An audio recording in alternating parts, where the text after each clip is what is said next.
We're going to continue my series on body piercing jewelry basics. Today we're going to talk about closures. What keeps the jewelry from falling out? Coming up next on Body Piercing Basics, episode number 146.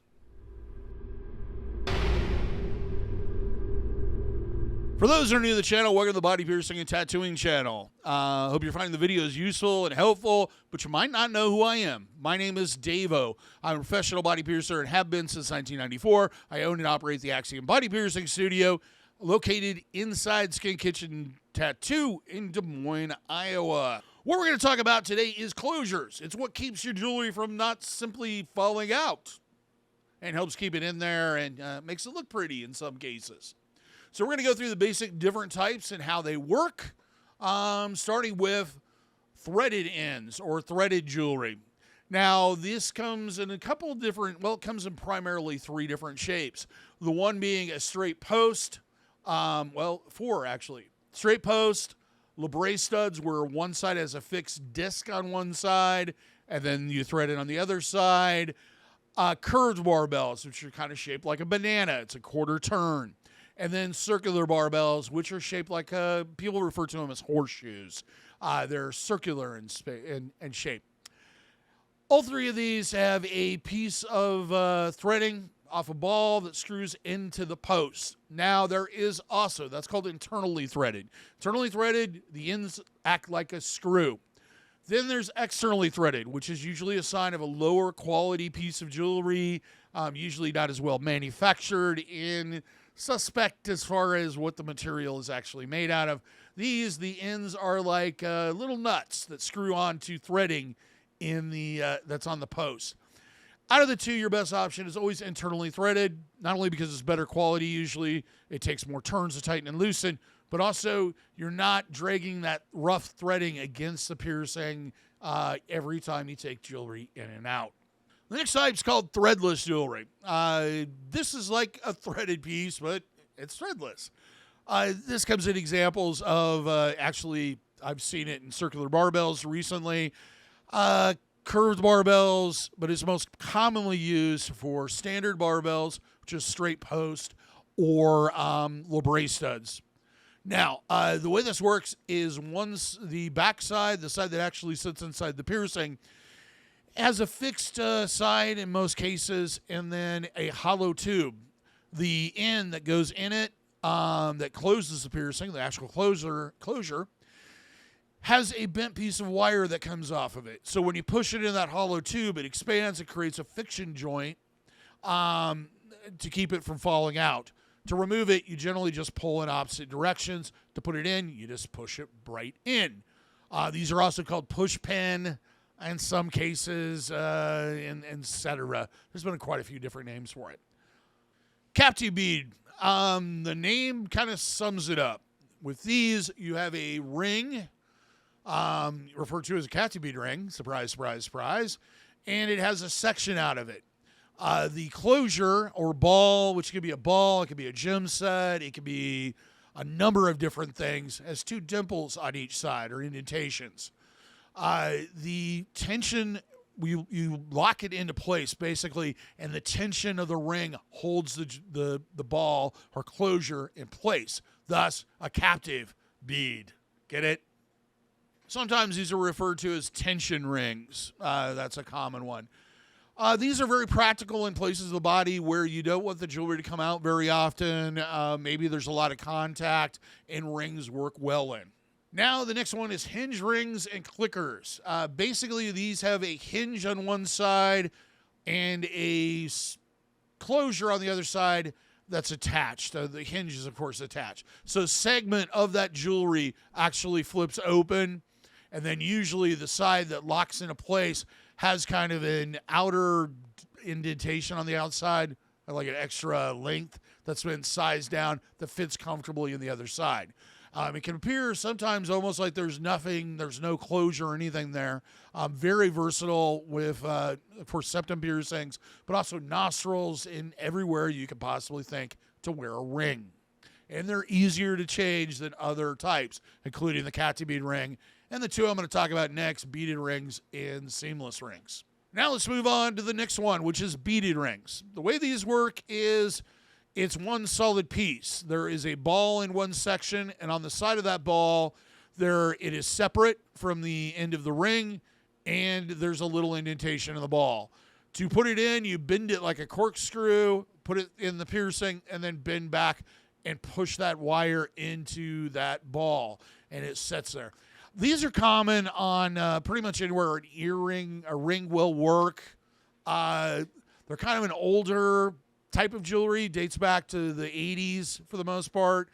They can work really well in most piercings. The only disadvantage is they can wear out over time and lose that true circle effect and start to create a gap. But they're not quite as bad as the next one, which is seamless rings. Seamless rings are just like beaded rings, but they don't have a ball on one side that's soldered on there. What they have is just two flat ends, or if they're really nice, an indentated end, a concave end, and a convex, I guess it's convex, a rounded end on the other side. So they kind of lock together. They're inserted the same way. You bend them like a corkscrew, put them in, bend them back. The problem with these is often as they get older, or even when they're brand new, is that section they call seamless, which where the seam is, works its way into the piercing, and your body says, hey, I can grow through here. And it does that.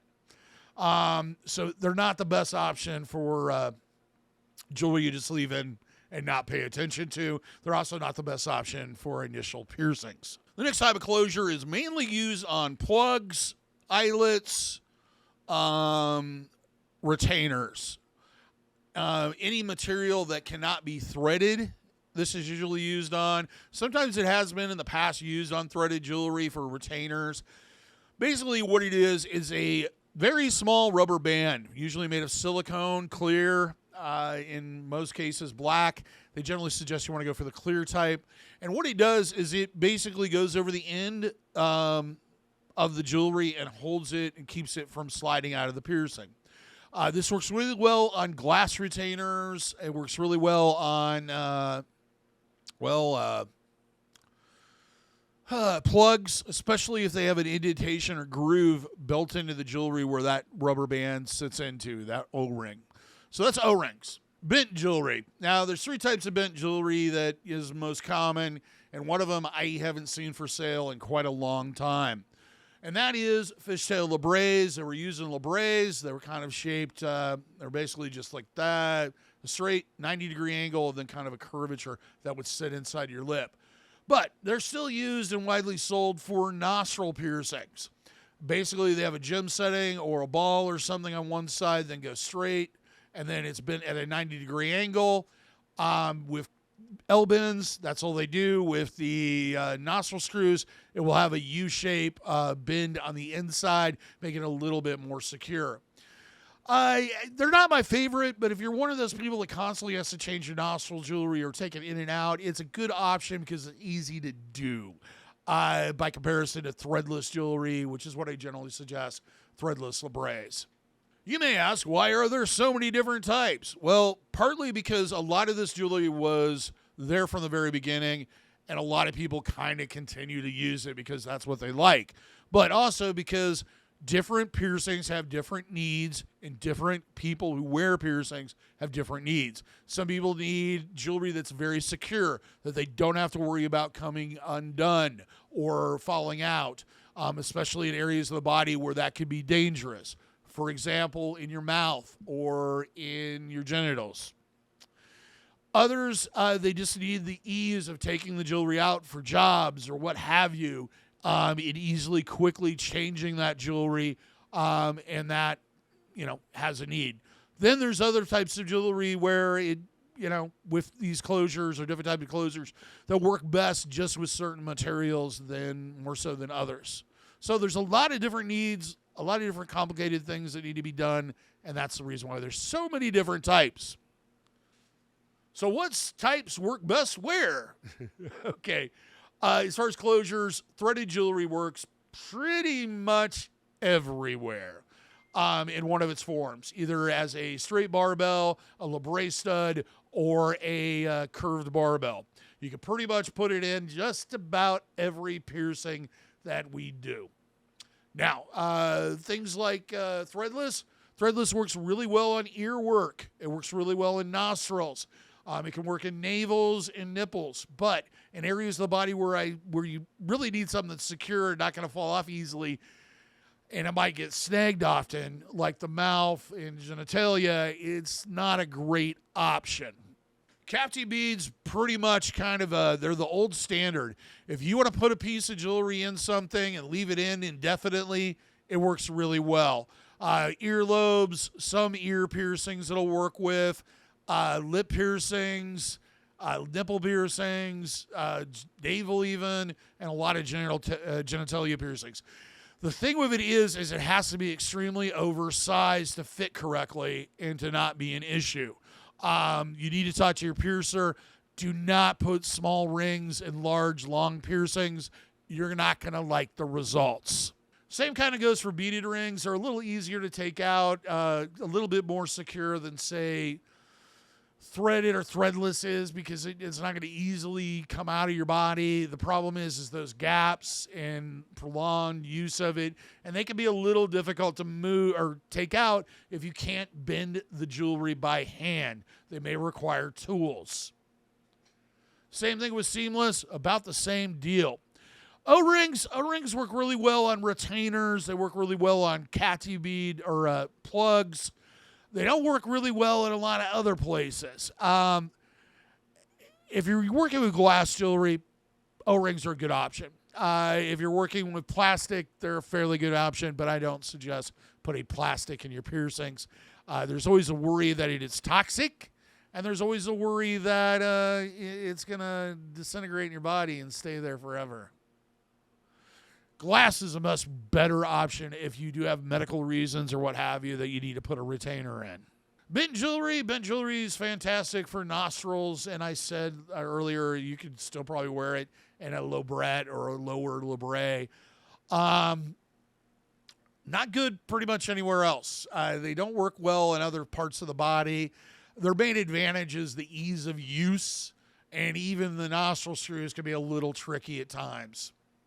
What type should you avoid? Well, externally threaded jewelry you should definitely avoid. If you need to take jewelry in and out on a regular basis, complicated or very hard